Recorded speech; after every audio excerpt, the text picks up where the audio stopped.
Friends, आप देख रहे हैं हंसी का खजाना, एक बूढ़े व्यक्ति का अनोखी कहानी।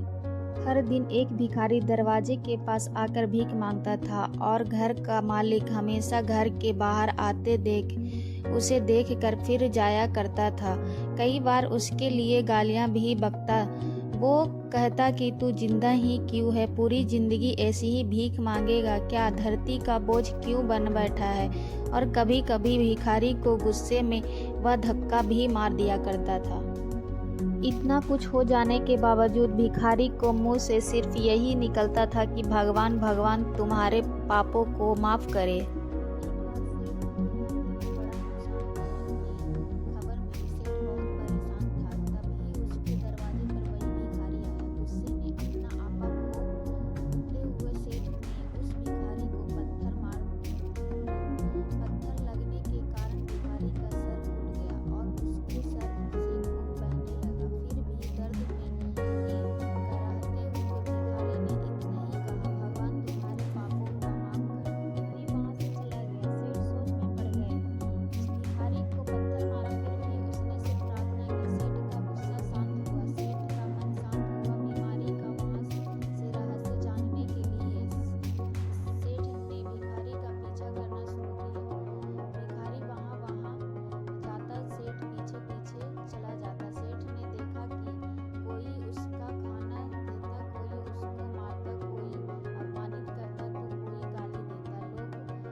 हमारे पास हर चीज़ ज़रूरत से ज़्यादा थी, लेकिन हमने कभी दान नहीं किया और